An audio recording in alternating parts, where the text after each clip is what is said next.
നമസ്കാരം, സിറ്റി ന്യൂസിലേക്ക് സ്വാഗതം. ക്ഷേത്രമില്ല ക്ഷേത്രത്തിലെ ഓടപ്പൂവ് എന്ന പ്രസാദമേകുന്ന അക്കരെ കൊട്ടിയൂർ ആചാര അനുഷ്ഠാനങ്ങൾ കൊണ്ടും പ്രസാദത്തിലെ വ്യത്യസ്തത കൊണ്ടും വേറിട്ട് നിൽക്കുന്ന ഒരു ദൈവസന്നിധിയാണ്. വൈശാഖ മഹോത്സവത്തിന് കൊട്ടിയൂരിലെത്തുന്നവർക്ക് കണ്ണിന് വിരുന്നേകി വഴിക്കിരുവശവുമായി തൂക്കിയിട്ടിരിക്കുന്ന ഓടപ്പൂക്കൾ നീളെ കാണാം. ദക്ഷയാഗം നടത്തിയ കർമ്മിയുടെ താടി പ്രസാദമായി നൽകുന്ന ഇന്ത്യയിലെ ഏക ദേവസ്ഥാനമാണ് അക്കരെ കൊട്ടിയൂർ എന്നും വിശ്വാസമുണ്ട്. അറിയാം ഓടപ്പൂവിനെ പറ്റി കൂടുതലായി. കണ്ണൂർ കൊട്ടിയൂർ ഉത്സവത്തിലെ ഏറ്റവും വലിയ കൗതുകമാണ് കൊട്ടിയൂരിൽ മാത്രം ലഭിക്കുന്ന ഓടപ്പൂ. ദർശനം കഴിഞ്ഞ് മടങ്ങുന്നവർ ഓടപ്പൂ ഒരെണ്ണമെങ്കിലും സ്വന്തമാക്കിയിരിക്കും. കൊട്ടിയൂർ ദർശനത്തിന്റെ സന്തോഷം കൊട്ടിയൂരിൽ എത്താത്തവരുമായി പങ്കിടാൻ ഓടപ്പൂവ് സമ്മാനമായി നൽകുകയും ചെയ്യും. ഭൃഗുമുനിയുടെ വെളുത്ത താടി എന്നാണ് ഓടപ്പൂ ഓർമ്മിപ്പിക്കുന്നത്.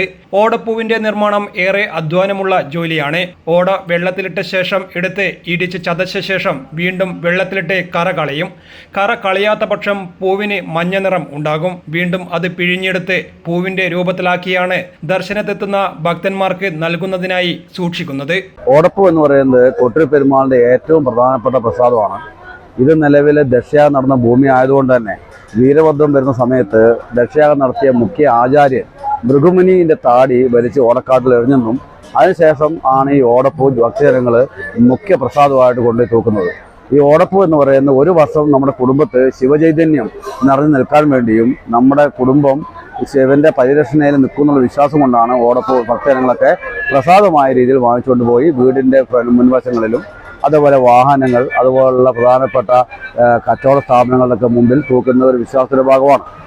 ഓടപ്പൂ ഉണ്ടാക്കുക എന്ന് പറയുന്നത് ഓടയിൽ നിന്ന് പറിക്കുന്ന പൂവല്ല, വനാന്തരങ്ങളിലുള്ള ചതുപ്പ് നിലങ്ങളിൽ വളരുന്ന ഞങ്ങളുടെ ഭാഷയിൽ നീലക്കള്ളി എന്ന് വിളിക്കപ്പെടുന്ന പ്രത്യേകതര ഓട, മുള പൊട്ടാത്ത ഇല വിരിയാത്ത ഓട ഞങ്ങളത് അവിടെ ഫോറസ്റ്റിൽ ശേഖരിച്ച് കൊണ്ടുവന്ന് ഒരു 10-12 പ്രൊസീജിയറിലൂടെ കടന്നു പോയി കഴിഞ്ഞാൽ മാത്രമേ ഈ ഓട പൂവായിട്ട് നമുക്ക് കിട്ടുള്ളൂ. ഓട ആദ്യം വനാന്തരങ്ങൾ ശേഖരിച്ച് ഇവിടെ കൊണ്ടുവന്ന് അതിൻ്റെ നീലക്കറുള്ള അല്ലെങ്കിൽ പച്ചക്കറുള്ള തൊലി ചുറ്റി വൃത്തിയാക്കി അത് ഒരു പ്രത്യേക രീതിയിൽ ചതച്ച് വെള്ളത്തിലിട്ട് അതിൻ്റെ കറയെല്ലാം കളഞ്ഞതിന് ശേഷം വീണ്ടും ഒരു നീളമുള്ള ഒരു സൂചി പോലും ആയതുകൊണ്ട് ഞങ്ങൾ അതിന് പറയുന്ന പേര് മുള്ളെന്നാണ് പറയുക. ആ മുള്ള് ചീകി അതിനകത്തുള്ള പൊടിയും അതിനുള്ള ചോറും അതുപോലെ എല്ലാം കളഞ്ഞതിന് ശേഷം വീണ്ടും വെള്ളത്തിലിട്ട് ബാക്കിയുള്ള കറയും കൂടി കഴിഞ്ഞ് പിഴിഞ്ഞെടുത്ത് വള്ളിയാക്കി എടുത്തതിന് ശേഷമാണ് ഇത് പ്രസാദമായിട്ട് ഭക്തർക്ക് കൊടുക്കുന്നത്. ഇതേ സാധനം കൊട്ടിയൂർ ഈ ലോകത്തിൽ കൊട്ടിയൂർ പെരുമാളിന്റെ പ്രസാദമായിട്ട് കൊടുക്കുന്ന ഒരേ ഒരു സംവിധാനം കൊട്ടിയൂർ ക്ഷേത്രം മാത്രമേ ഉള്ളൂ.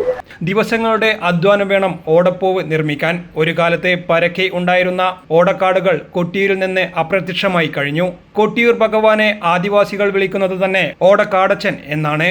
ദക്ഷയാഗത്തിന് നേതൃത്വം നൽകിയ ഭൃഗുമുനിയുടെയും മറ്റു മുനിമാരുടെയും താടി രോമങ്ങളാണ് ഓടപ്പൂവ് എന്നാണ് കരുതപ്പെടുന്നത്.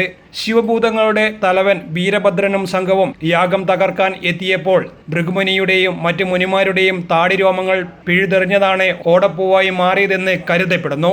കൊട്ടിയൂരിൽ വൈശാഖ ഉത്സവത്തിന് എത്തുന്ന ഭക്തർക്ക് ഓടപ്പൂവ് ഒരു കൗതുകവും കൊട്ടിയൂരിന്റെ മാത്രം പ്രത്യേകതയും മാത്രമല്ല, അടുത്ത വർഷം വൈശാഖ മാസം വരെയുള്ള ഐശ്വര്യത്തിന്റെ ഓർമ്മപ്പെടുത്തൽ കൂടിയാണ്. News desk, city news. കൂടുതൽ വാർത്തകൾ അറിയാൻ സിറ്റി ചാനൽ വാട്സ്ആപ്പ് ഗ്രൂപ്പിൽ ജോയിൻ ചെയ്യുക. ഒപ്പം യൂട്യൂബ് ചാനൽ സന്ദർശിക്കുക. വാർത്തയുടെ അവസാനിക്കുന്നില്ല. മറ്റൊരു വാർത്തയുമായി വീണ്ടും കാണാം. നമസ്കാരം.